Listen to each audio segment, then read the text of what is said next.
Bonsoir à toutes et à tous. Bienvenue dans ce très bel amphi d'honneur pour converser ce soir avec Olivier Gabé, que nous avons la chance d'avoir avec nous ce soir. Olivier Gabé, vous êtes nombreux et nombreux à le connaître, mais je voulais simplement le représenter. Olivier, vous êtes directeur du département des objets d'art au Louvre depuis assez récemment, depuis 2022. Mais avant cela, vous avez expérimenté de nombreux musées parisiens. Après vos études à l'École des Chartes, vous avez notamment travaillé au Musée d'Art moderne de Paris. Je pense qu'à l'époque, on disait encore le Musée d'Art moderne de la ville de Paris, en tant que conservateur du mobilier. Vous avez été ensuite au Musée d'Orsay et vous enseignez en parallèle à l'époque à l'École du Louvre. Entre 2008 et 2013, vous participez au projet du Louvre Abu Dhabi en tant que conservateur responsable des arts décoratifs, puis en tant que responsable scientifique adjoint. On a eu la chance d'accueillir avant vous dans le cadre de ce partenariat que l'on a entre les Beaux-Arts de Paris et l'école et le musée du Louvre, Souraya Noujaïm récemment, enfin l'automne, qui nous avait justement présenté le projet du Louvre Abu Dhabi. Vous avez ensuite occupé les fonctions de directeur du musée des arts décoratifs en 2013 pour ensuite devenir directeur du MAD en 2019. Vous avez consacré plusieurs ouvrages aux arts décoratifs et vous avez également été le commissaire d'une exposition qui résonne avec l'exposition dont on va parler ce soir, l'exposition Christian Dior en 2017. Vous signez l'exposition Louvre Couture que nous avons eu la chance de visiter cet après-midi avec certaines et certains étudiants aujourd'hui. Et l'exposition est encore visible jusqu'à la fin du mois de juillet, je crois, dans les salles du vous avez prolongé jusqu'à fin août au musée du Louvre, dans l'aile Richelieu. Et s'y déploie, on va y revenir, une centaine de silhouettes autour de la collection des œuvres exposées au sein du département des objets d'art. Donc on est ce soir ensemble pour échanger sur cette magistrale exposition, mais aussi de façon plus large. On est à la fois avec quelques étudiants et étudiantes, un peu rares ce soir, mais on aime aussi profiter de ces temps d'échange pour revenir aussi sur des moments de parcours, des choses qui sont peut-être aussi peuvent résonner avec le cheminement que peuvent faire certains étudiants en art aujourd'hui. Et donc, j'aurais peut-être en amorce à cette conversation aimé revenir avec vous en quelques mots sur votre parcours et sur ce qui vous mène au fond dans ces salles du musée du Louvre. Audrey, vous l'avez résumé, donc je ne vais pas le redire ou le repréciser. Il est en fait, quand je regarde ça maintenant avec un peu de détachement et de recul, si ce n'est bêtement classique, en tout cas, voilà, c'est un parcours de conservateur de musée qui a essayé de faire des choses un petit peu différentes dans sa carrière. Je me suis toujours intéressé, moi, aux objets d'art et aux arts décoratifs et à la mode, mais de façon un petit peu, je dirais, un petit peu inattendue. En tout cas, c'était pas programmé pour.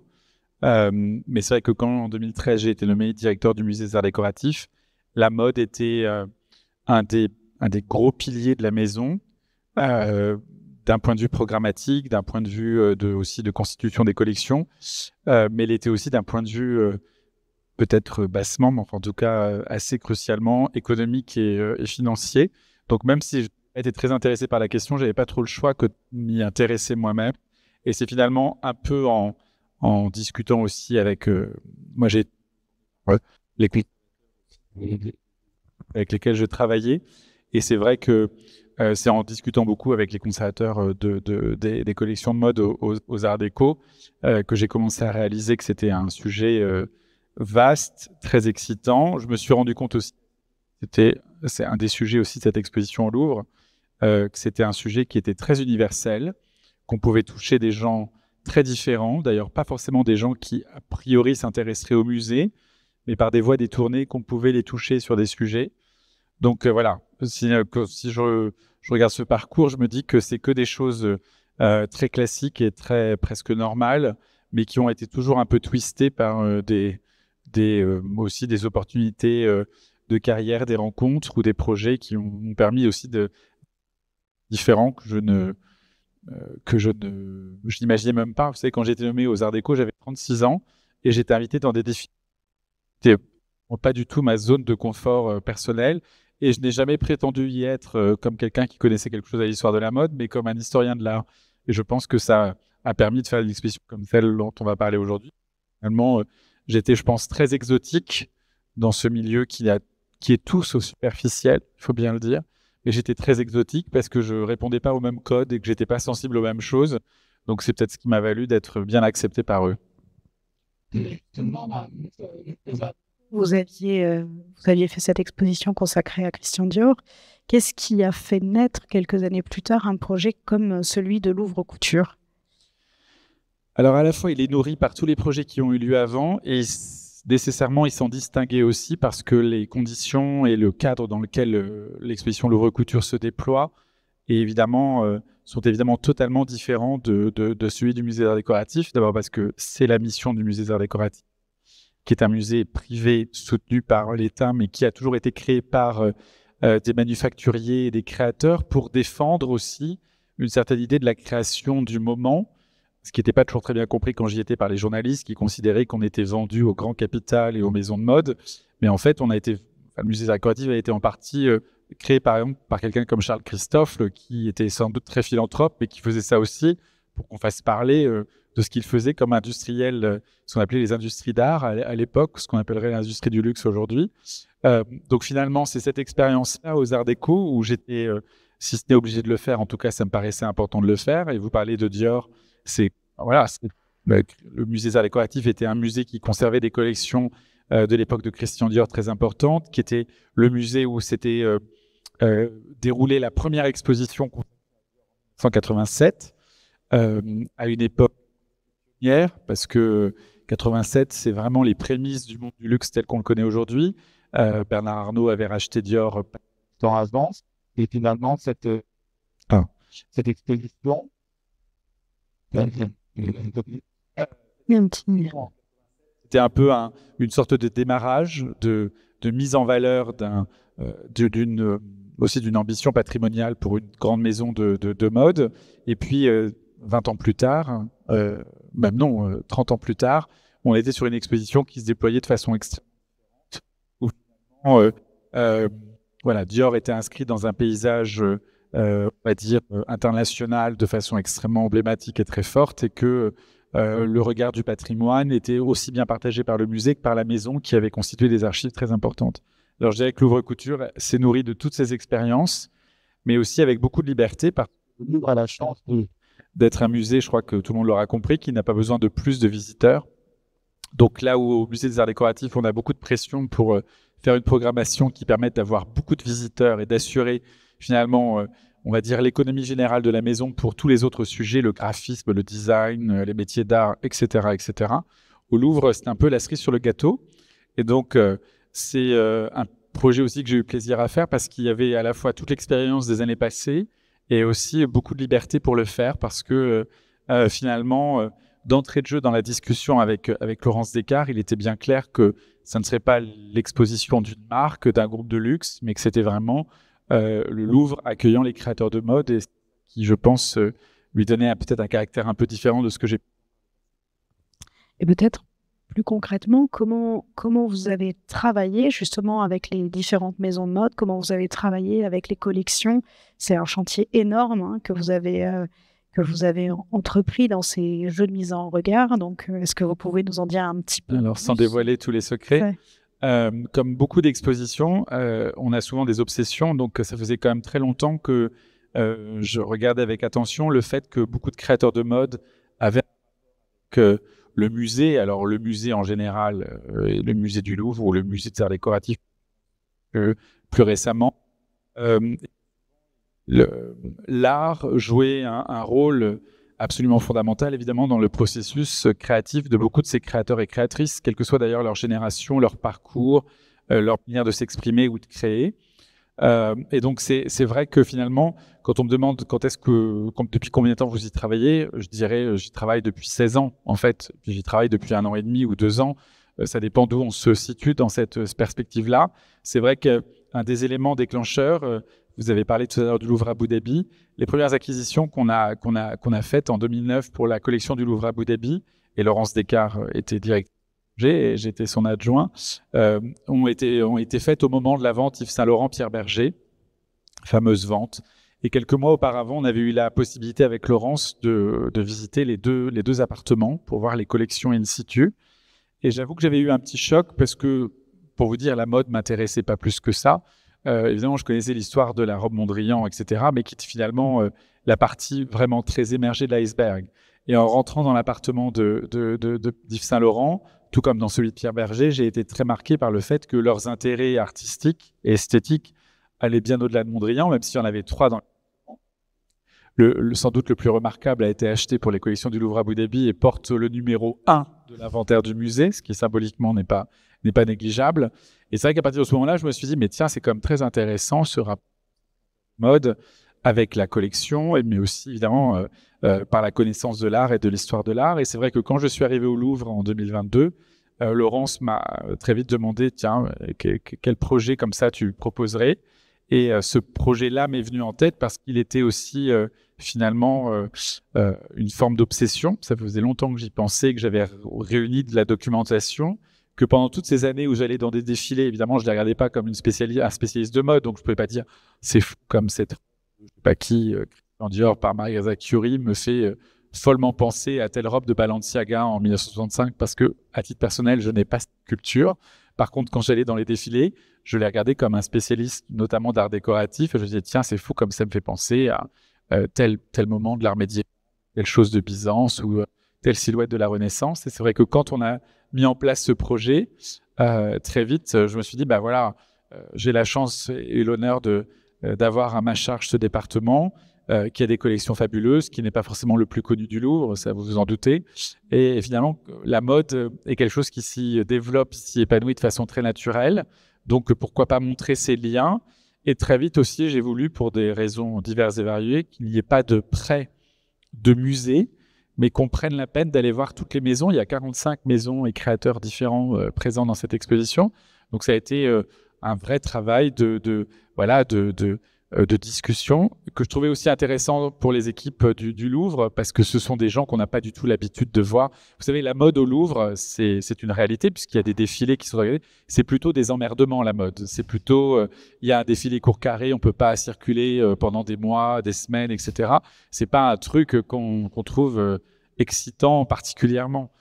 Et donc, il y avait tout un travail de montrer que la mode, c'était pas que des défilés dans la cour carrée, mais que c'était aussi des créateurs passionnants, des gens d'horizons extrêmement différents, et que ces gens, en plus, avaient un rapport souvent très intime avec le musée en général, mais avec le musée du Louvre en particulier, que c'était des visiteurs très assidus, très pointus, et que cette expérience du musée, cette visite au musée, n'était pas gratuite dans leur esprit, mais qu'elle venait nourrir des collections.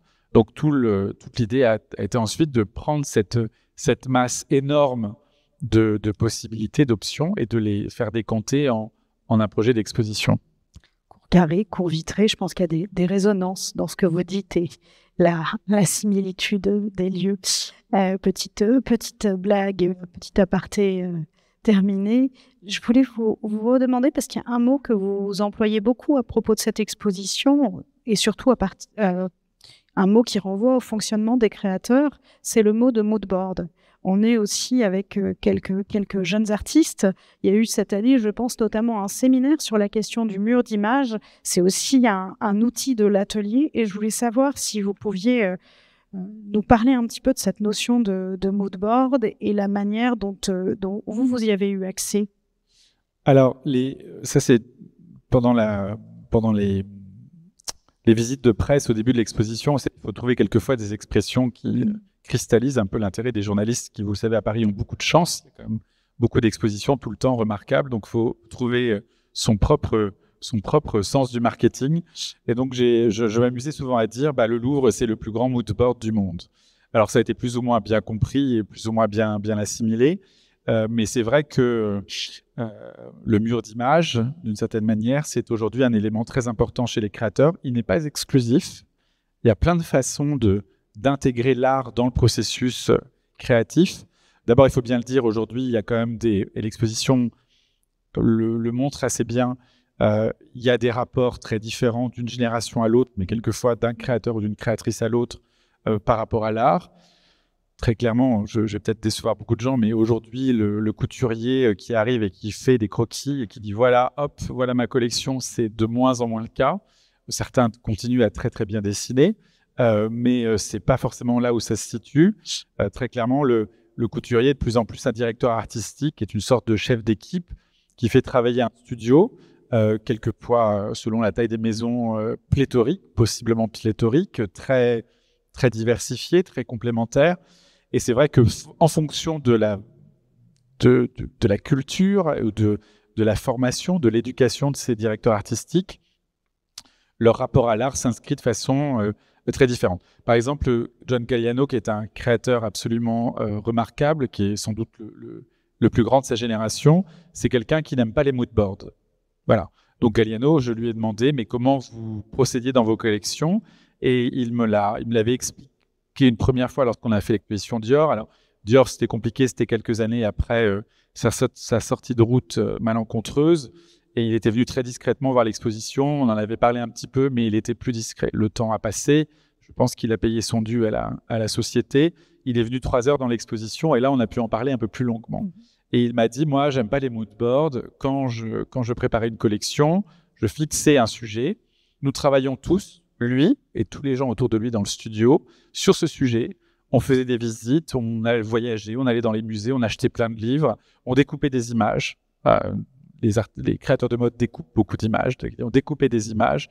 Et puis après, on faisait des grands albums avec toutes ces images. Et à la fin, je décidais que c'était terminé. On fermait l'album, on le rangeait et on commençait à dessiner la collection.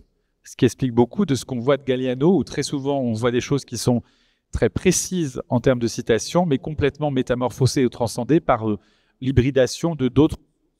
Et ça, je pense que c'est très sensible. Et à ce que j'aime beaucoup l'anecdote, quand on a fait l'exposition Dior, et ça montre, je trouve, le génie du personnage.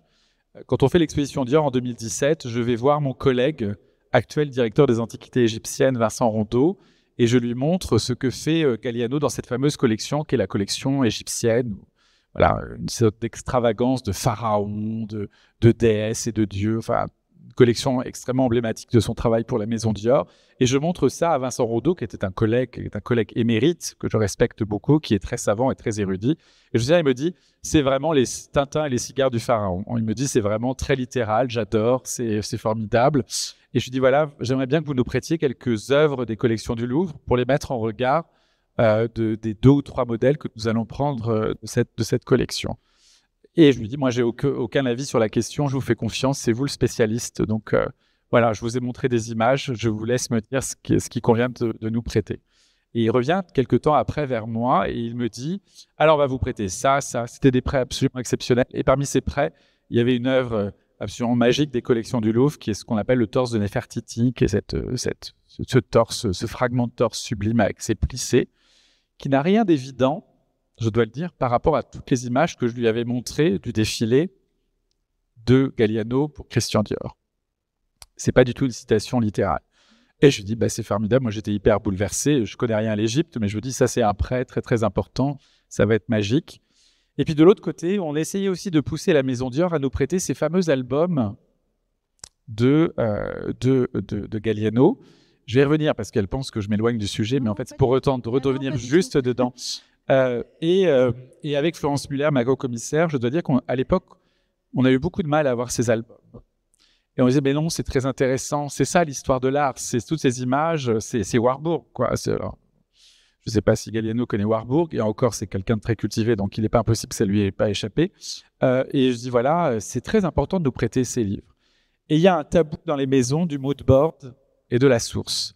Parce que dans ces livres de Galliano, tout comme dans ces moodboards de Maria Grazia Curie ou de bien d'autres, Ce qui est formidable avec ces créateurs, c'est un peu comme les artistes, n'importe quel artiste, c'est qu'il y a des choses qui les inspirent, mais il peut y avoir des silhouettes aussi d'un autre créateur de mode. Et il y a toujours une angoisse à montrer ces moodboards ou à partager ces images, parce qu'il y a toujours la peur que ça soit mal compris dans un monde qui est très régi par la problématique du plagiat, de la copie, avec évidemment des conséquences commerciales et juridiques souvent planétaires. Donc beaucoup de réticences. Et nous finissons par obtenir, mais genre 4 jours avant, la possibilité de choisir 2 albums.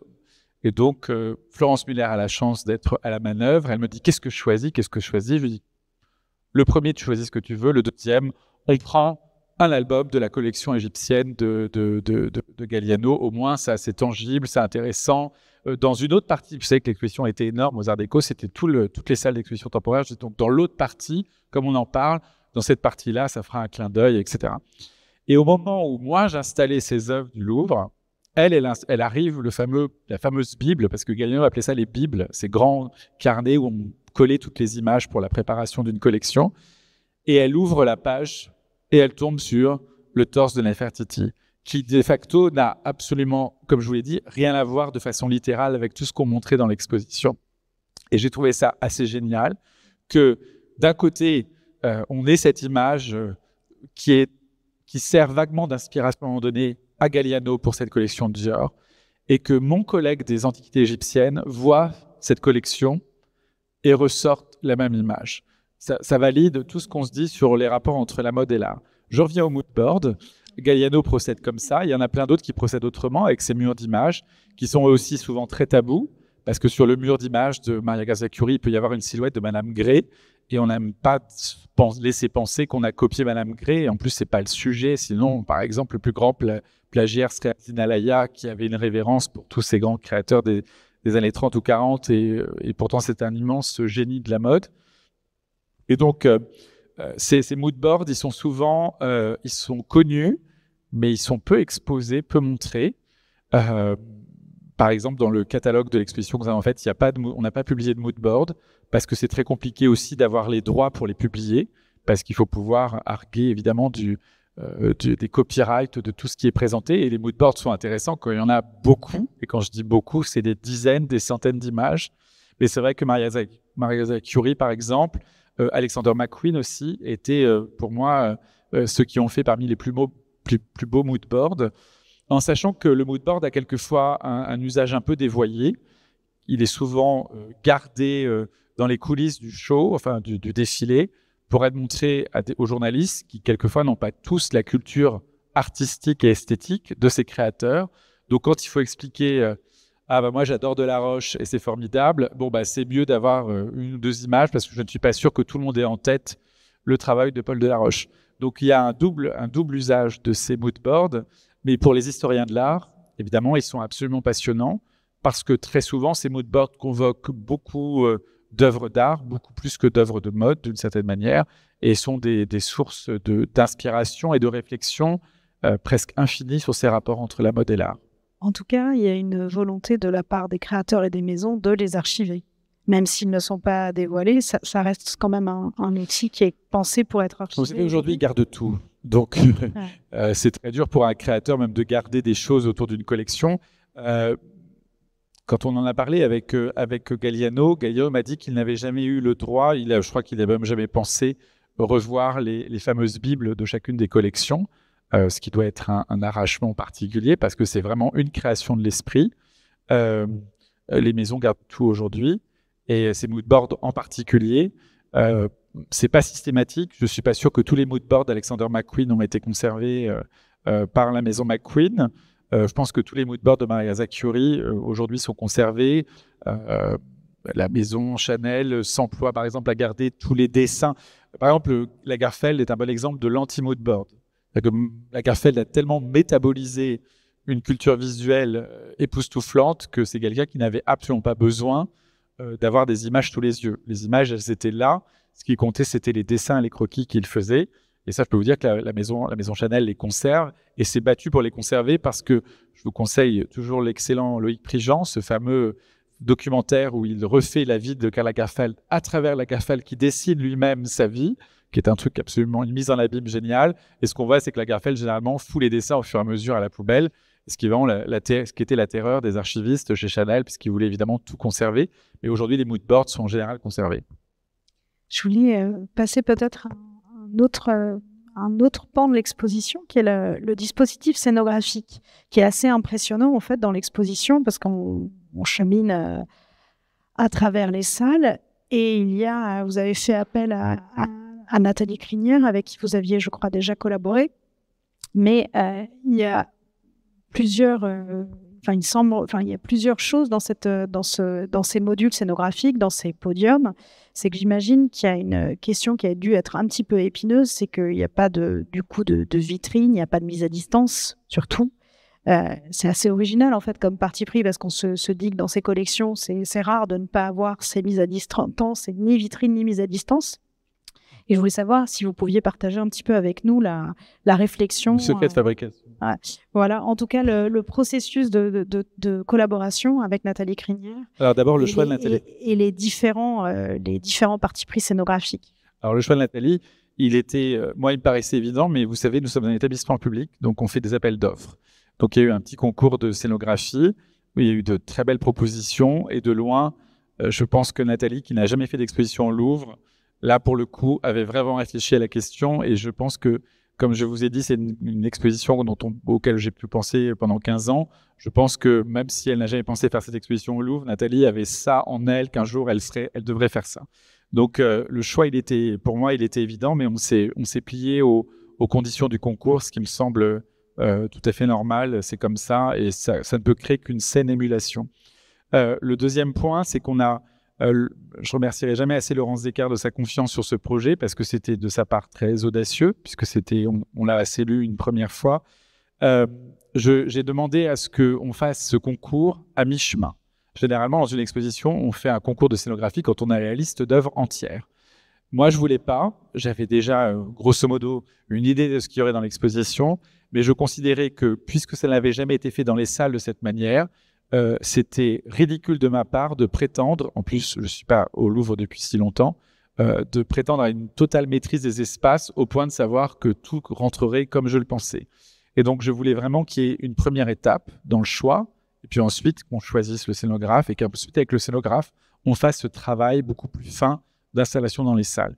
Et le rôle de Nathalie a été considérable dans cette histoire, parce qu'elle m'a beaucoup aidé à appréhender les espaces. Là où je me disais, la salle est grande, on pourrait en mettre 10, elle me disait, non, je pense que tu as tort, on devra en mettre que 3. Alors il se trouve qu'avec Nathalie, on a fait déjà des expositions ensemble, Schiaparelli, Dior en 2017, et que c'est vrai qu'on a fait des expositions qui étaient liées souvent à un créateur, donc souvent adossées à une maison avec des archives, et souvent quand même cette douce pression qui fait qu'on veut être exhaustif, et qu'il faut en dire beaucoup, il faut montrer beaucoup d'œuvres, beaucoup de choses, parce qu'il y a une fierté tout à fait normale, je dirais légitime, de ces maisons à mettre en valeur un patrimoine qu'elles ont quelquefois chèrement acquis et défendu, parce que ce n'est pas tout à fait normal pour une maison qui vend de la mode d'avoir une préoccupation patrimoniale particulière.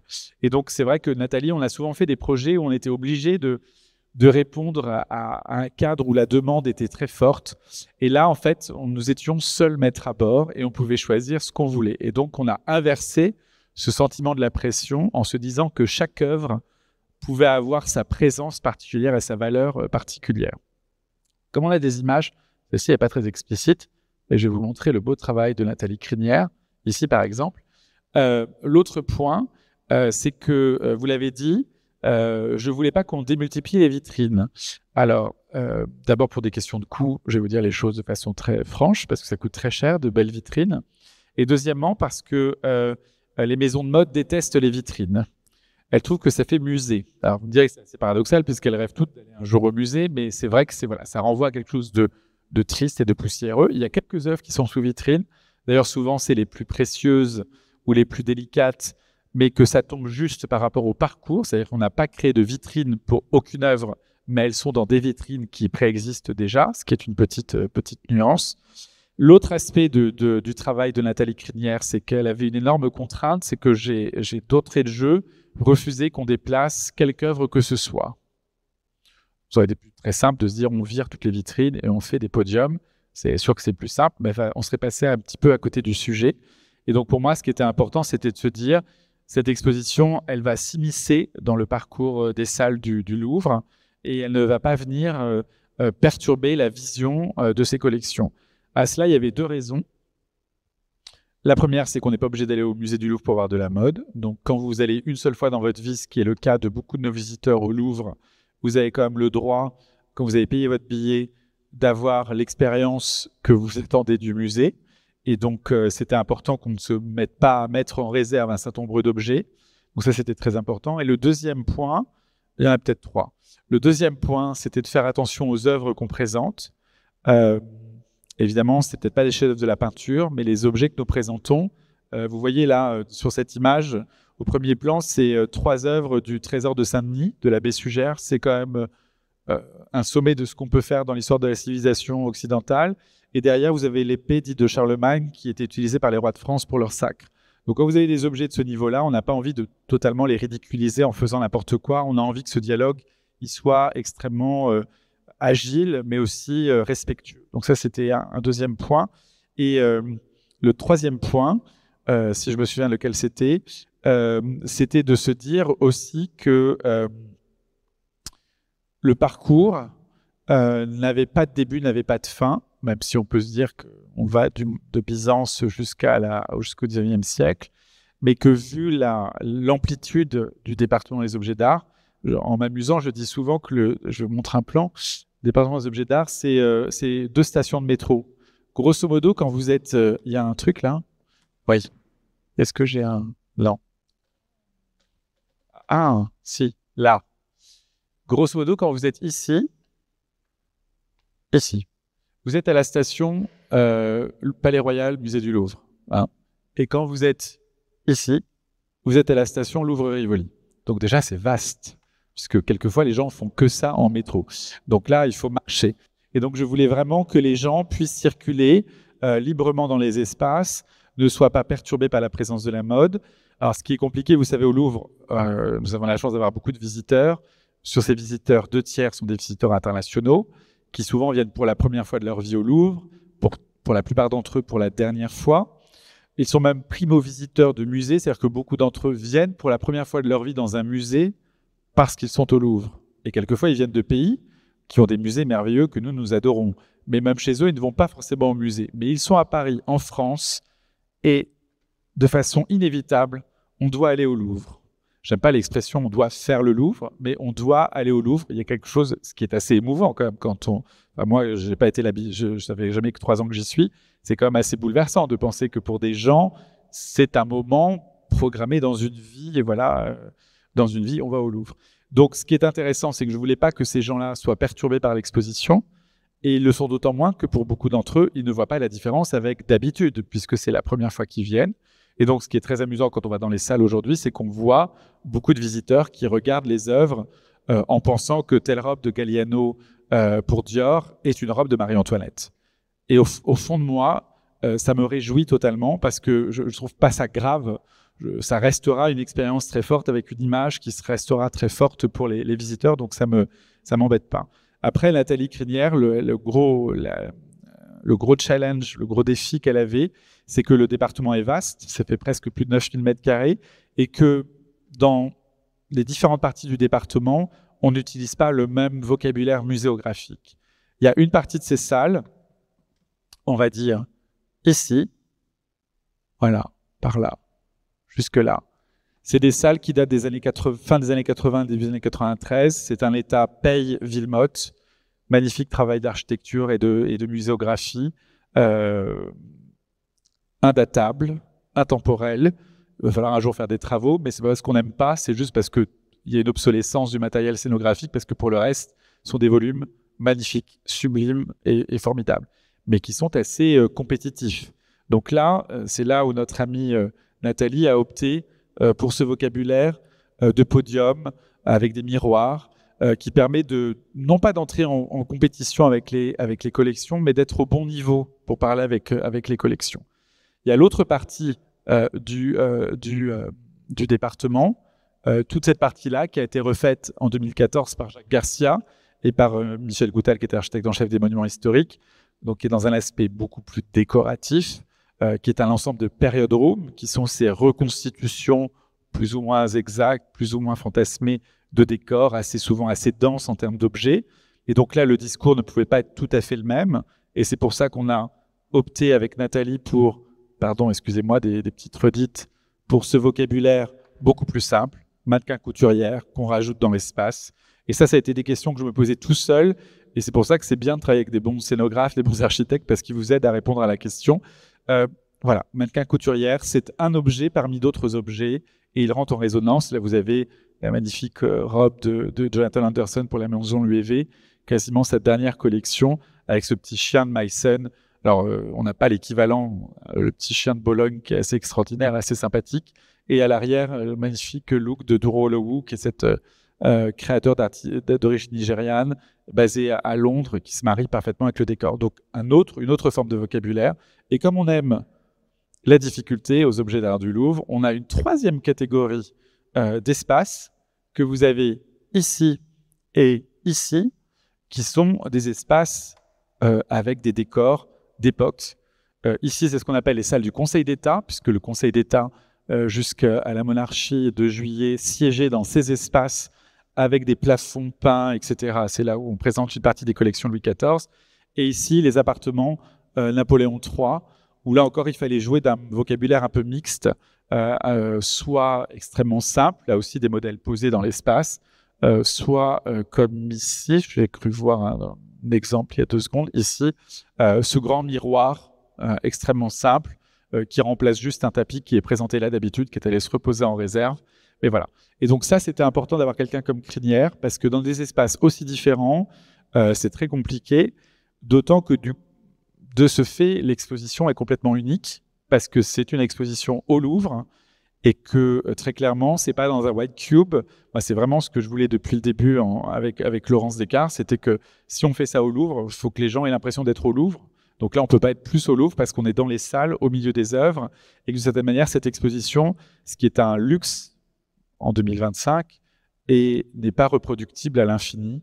Ça, très clairement, on pourra peut-être faire d'autres expositions, mais ça ne sera pas le Louvre Couture et ça ne sera pas la même façon. Mais du coup, ma question est peut-être un peu naïve, mais vous n'avez pas réaccroché des œuvres de collection en inversant le mouvement à certains moments Si ma mémoire est bonne, on l'a fait 2-3 fois pour des vitrines, c'est-à-dire que certains objets, notamment byzantins, je crois que le très beau reliquaire, la tête de Torcello par exemple, tout comme cette boîte reliquaire, était dans des vitrines et la vitrine là existe et on fait un échange dans les vitrines pour que le discours soit plus explicite. Oui, d'ailleurs, justement, il y a des moments où le discours est très explicite et nous permet même, c'est d'ailleurs plutôt au début de l'exposition, enfin pas uniquement, mais on comprend tout de suite ce jeu d'aller-retour entre les silhouettes et les objets du département. Et puis il y a des moments beaucoup plus lâches que vous avez, sur lesquels vous avez voulu, enfin ce qui est important, je pense, d'avoir ces respirations aussi beaucoup plus lâches. Est-ce que pour vous, il y a des moments un peu emblématiques de ces rapports un peu moins directs? Je trouvais que c'est une question qu'on m'a posée au moment de l'ouverture de l'exposition. Ça m'a valu sur, je ne sais plus qui, 2 ou 3, ce monsieur tout tatoué là, qui travaille pour je ne sais plus quel blog suisse, qui trouvait que c'était n'importe quoi. Et puis voilà. J'aurais trouvé très bizarre qu'on ait une exposition où il y ait une œuvre du Louvre, une silhouette, une œuvre du Louvre, une silhouette, une œuvre du Louvre. Ça aurait été très rébarbatif et franchement, avant même de commencer, ça m'aurait ennuyé.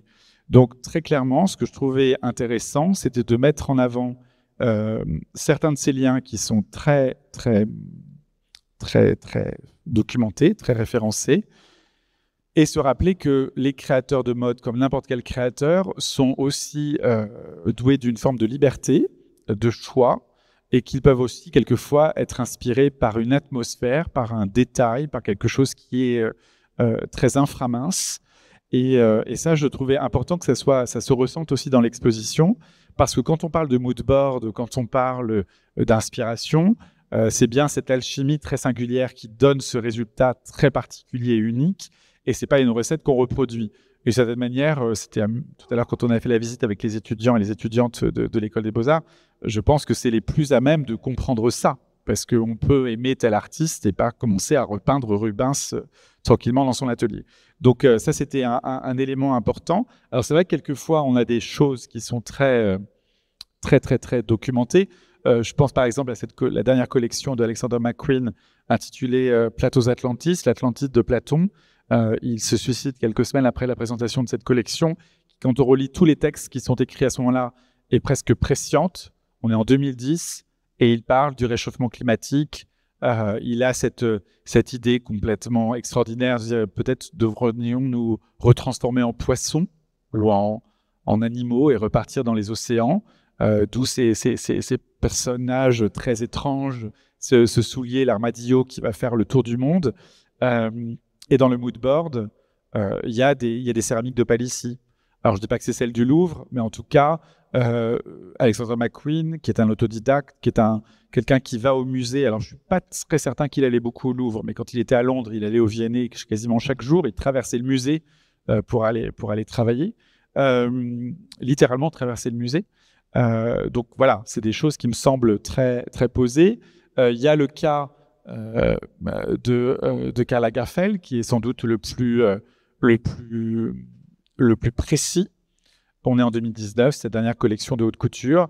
Il est déjà très, très malade et il décide que la collection sera centrée sur le XVIIIe siècle français, qui était son siècle de prédilection. Il avait été même un remarquable collectionneur dans ce domaine. La collection avait été vendue à la fin des années 90 et début des années 2000.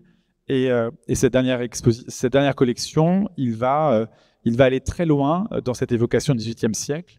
Et il se souvient parfaitement de cette commode qui est conservée au musée du Louvre, en vernis martin, bleu et blanc, à l'imitation de la porcelaine, avec ses bronzes argentés, une véritable prouesse technique. On est vers 1740. Et dans les notes que conserve la maison Chanel, il est bien mentionné que c'est cette commode qui l'inspire. Il va envoyer des photographies de la commode chez le sage pour faire les échantillons pour la broderie, qui va sélectionner in fine. Et on a même le rush de l'essayage quelques jours avant le défilé, puisque Loïc Prigent est présent à ce moment-là. Et on voit pas Lagerfeld, qui est déjà très souffrant. Vous savez qu'à la fin de ce défilé, il n'est pas venu saluer. Il est mort quelques jours plus tard. On ne voit pas Lagerfeld dans la vidéo, mais on l'entend commenter. Et là, très clairement, on voit l'homme qui possède parfaitement la collection du Louvre. Aujourd'hui, je dirais que chez d'autres créateurs, peut-être plus jeunes, la culture visuelle est différente. Je tairai des noms, mais il y a un créateur très important qui venait au Louvre pour la première fois à l'occasion de cette exposition. Et pourtant, une partie de son travail est souvent très référencée d'un point de vue artistique. Et pourtant, il a défilé dans des musées. Donc, je dirais absolument pas que c'est quelqu'un d'inculte, loin s'en faut. Mais sa connaissance, sa pratique du Louvre et du musée passe autrement, par l'image, par le livre. Et c'est une autre forme d'appropriation d'une culture plus universelle. Et moi, j'ai rien à redire par rapport à ça. Mais du coup, peut-être que ces liens sont un peu plus relâchés. Ça ne veut pas dire qu'ils sont moins pertinents de mon point de vue. Vous évoquiez tout à l'heure justement Alexander McQueen et le côté, en tout cas les problématiques qui étaient en jeu, les problématiques écologiques qui étaient déjà un peu à l'œuvre en 2010. Moi, il y a deux œuvres, deux silhouettes qui m'ont particulièrement marquée sur l'aspect technologique, en fait. C'est la silhouette d'Iris Van Herpen sur je ne sais pas si vous l'avez en slide, mais ce vêtement cathédrale qui est juste ici. La robe cathédrale. Et le magnifique, je vais spoiler un peu, mais le magnifique final, si on passe par ce côté-là avec Demna et la robe armure. Et là, on voit tout à fait quelque chose qui toucherait pas nécessairement au post-humain, mais en tout cas qui touche à la question technologique de plein fouet et au renouvellement de l'industrie, mais aussi à la manière dont les créateurs s'amusent avec les nouvelles technologies. Et j'aurais bien aimé vous entendre un petit peu là-dessus. Ce que moi je trouve assez frappant, c'est que on est dans une époque où les métiers d'art ont pris une place tout à fait considérable et qui lui revient pleinement, mais qu'on voit ça avec une sorte de naïveté quelquefois, ou une forme de... il y a un petit côté Marie-Antoinette à Trianon, c'est les bons artisans qui sont virtuoses, tous les bons artisans sont souvent des gens très passionnés par la technologie et les nouvelles technologies. Ils utilisent souvent des instruments, des outils extrêmement précis, extrêmement importants. Et c'est valable dans le monde de la mode aussi. Et c'est vrai que ces dernières années, tout ce qui concerne, et à mon avis, dans pas longtemps, l'intelligence artificielle, très certainement, mais tout ce qui concerne les modes de production, les ont beaucoup intrigués et intéressés. D'ailleurs, ce que je trouve assez passionnant, c'est que aussi bien Demna pour Balenciaga que Iris van Herpen pour sa propre maison sont des créateurs qui font partie de la haute couture au sens le plus strict et le plus juridique du terme, et que ça n'a jamais perturbé visiblement le comité, la commission de sélection de la haute couture, de considérer que des créateurs de ce type, comme eux, pouvaient aussi utiliser des technologies très différentes. Je crois que c'est très présent, et dans la production des matériaux, et dans la réflexion sur la production elle-même. Tous ces créateurs sont complètement dans notre époque, et donc toute manière de renouveler aussi des formes de pratiques artistiques, créatives, les passionne. Et dans le cas de Demna et d'Iris van Herpen, ce qui est fascinant, c'est que tout ça s'enracine dans une culture extrêmement classique. Et moi, c'est ce que j'aime chez Iris van Herpen, c'est que c'est quelqu'un qui a une culture visuelle, littéraire, une connaissance des sciences naturelles, de la chimie. Enfin, elle est assez extraordinaire, Iris, et en même temps, elle est complètement totalement ancrée dans son époque. Donc, elle se passionne pour la science-fiction, pour l'intelligence artificielle, pour les nouveaux médias, pour l'impression 3D. Voilà, je crois que c'était important de le montrer, et surtout au Louvre, parce qu'on en parlait tout à l'heure avec les étudiants et les étudiantes de l'école. C'est vrai que quand on a fixé un petit peu l'esprit de l'exposition, je me suis posé beaucoup de questions. On était au Louvre, c'était la première fois, ne faut-il pas faire que de la haute couture ? La haute couture nous aurait peut-être obligés à faire fi d'un certain nombre de créateurs très intéressants qui ne se sont jamais exprimés dans la haute couture, et c'était vraiment dommage. On aurait pu avoir des critères de nationalité. Aujourd'hui, ça ne veut plus rien dire. La mode à Paris est complètement cosmopolite et internationale. Donc voilà, je trouve que c'était important aussi de montrer dans cette exposition que ce n'est pas juste des jolis vêtements avec voilà, des premières d'atelier et des brodeurs et ce qu'on veut, mais qu'on peut aussi exprimer cette dimension esthétique dans d'autres technologies, y compris les plus modernes.